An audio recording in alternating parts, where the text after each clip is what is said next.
Hi, my name is BJ McDuffie. I'm with the TechCamp team from the US Department of State in Washington, DC. I'm so happy to be here in Nepal for Hybrid Global TechCamp Reconnect Nepal. So it's a long name, but that is because this is a very unique program where we combined a Reconnect, which is a program that usually comprises alumni of previous tech camps, with a normal kind of tech camp in person here in Nepal that is composed primarily of new participants from within a region.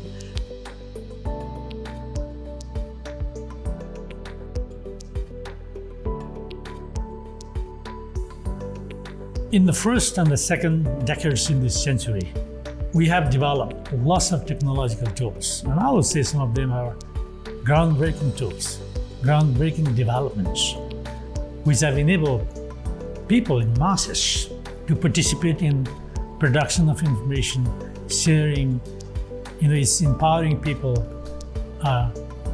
In a way, I would say it's democratizing access to information, use of information. It's a very interesting time, great.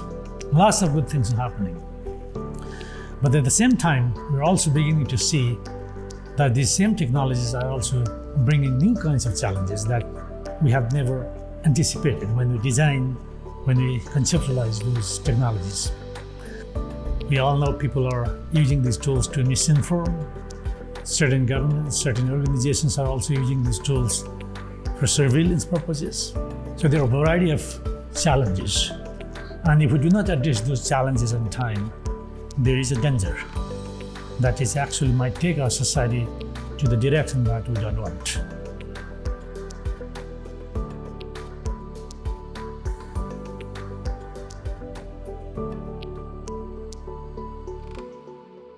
I think in the context of misinformation and disinformation, the whole concept of design thinking really works. It's because it's about verification, right? Either ways.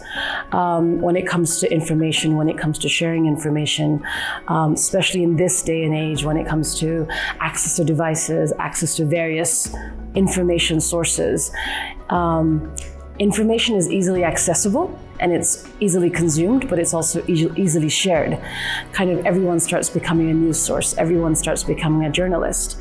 But with the whole process of design thinking, you're consistently thinking about how to kind of overcome some of these challenges or some of these hurdles that misinformation and disinformation have brought up by really thinking about who is the consumer, who is the distributor of the news or the information source, right? And how do you kind of like address the various issues or the challenges that are happening from their perspective?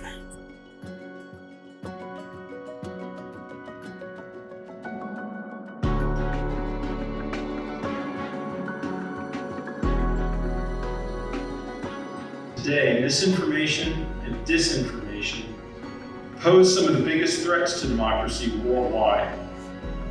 Now, countering misinformation does not always get the attention that it deserves. But for our societies to function properly, authentic information is essential. Right information cultivates trust. It strengthens our communities. It fosters democracies, and it exposes fallacies that can harm people. Over the last few years, the world has seen a surge of misinformation and disinformation in media, and it directly affects people's lives, health, and government. What do they wrap up?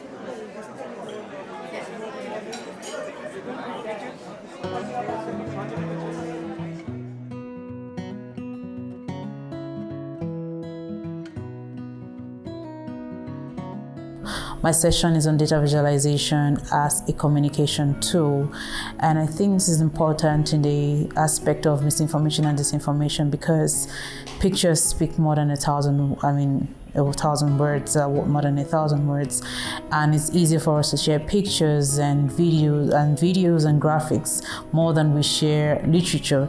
And so what we're looking at is how do we as consumers identify what is wrong with graphics, what is wrong with this graph, graph? How is this graph misleading people? How is it setting disinformation?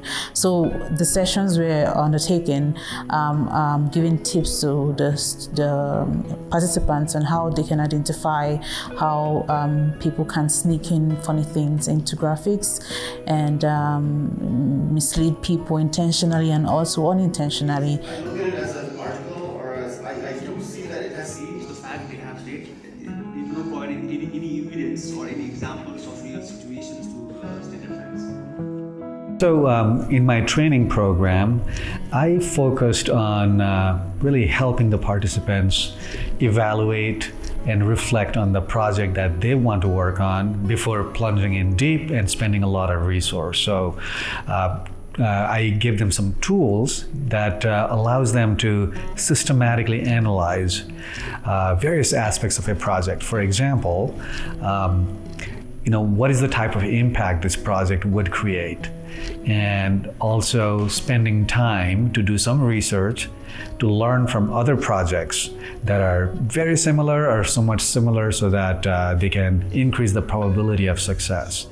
So now to work on that paper to make it very valid, because there is no any references that are there.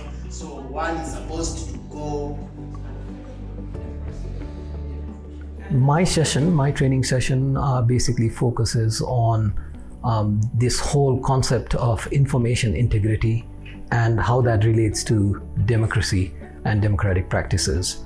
And this whole notion of information integrity and how it also, how misinformation, disinformation, propaganda, hate speech, all of that fit within that domain, within the domain of information integrity. Yeah, so the main focus was how to make the storytelling techniques more accurate and towards truth, right? So we use mobile storytelling methods to teach them like how to film using the mobile phone, how to shoot, how to edit, and how to upload. So yeah, so it was interesting to go through the process, how we do in journalism, like how we use mobile phones or mobile devices to tell stories, and this stories has to be accurate, and so I think this is really important to use the devices that everyone have to tell stories in a way that's more authentic and more credible.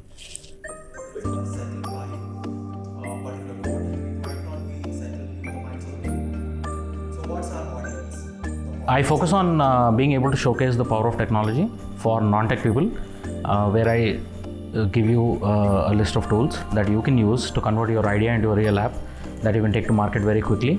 And most of these usually take about 15 minutes to go from idea to being able to build. So it can be a chatbot, mobile app, website, landing page, or even automations. So the idea is to help non-tech people not be intimidated by tech. In the tech camp, we introduce them with an interactive data collection tool called Kobo. The users can create surveys to crowdsource where the misinformation and disinformation is spreading, so that they will know where the hotspot or the area where misinformation is spreading, and then tackle and intervene their solutions. So the session that I did was on verifying visuals, which is photos and videos that are online, so either websites or social media or messaging apps. The key takeaway from that is to check before sharing, and something that they can work on later is they can come up with fact-checking campaigns, verification campaigns that they can run in their communities or within their professions or even in their own organizations.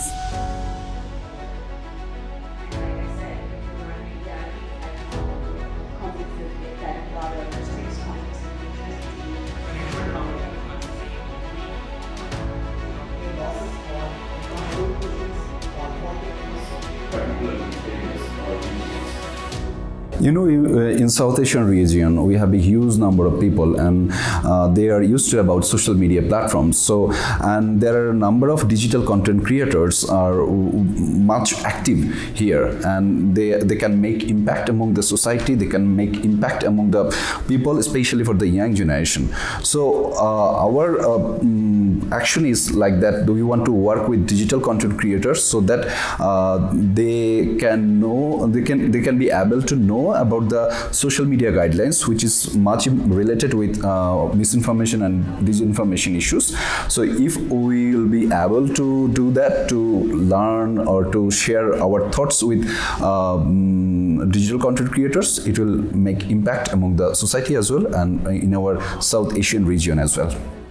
This app or the software needs credibility in the market, which is why we're thinking about. So my project is about the antibiotic resistance through digital media platform. So I would like to say, like, antibiotic resistance is now the 10th global health issue. So like addressing antibiotic resistance with the digital platform like medical fact checkers, some social medias like YouTube's or TikTok videos, and awareing people and giving them the insight about what antibiotic resistance can do to their health, and how it can bring so many complications, and one day they will not have any kind of antibiotics to get treated with.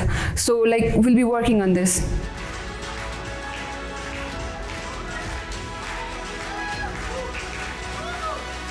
I'm going to use artivism as a tool to reach young adolescents through digital platforms, to aware them about digital literacy, digital engagement, digital education. That's what we do.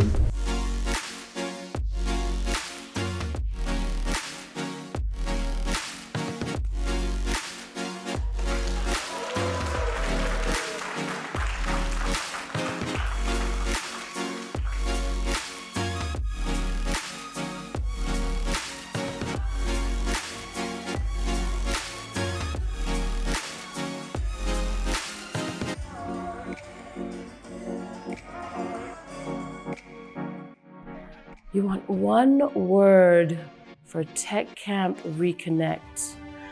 Borderless friendship. Great experience. Creativity. Collaborative. Amazing. Learning. Idea share. Diverse. Global. Reverse role.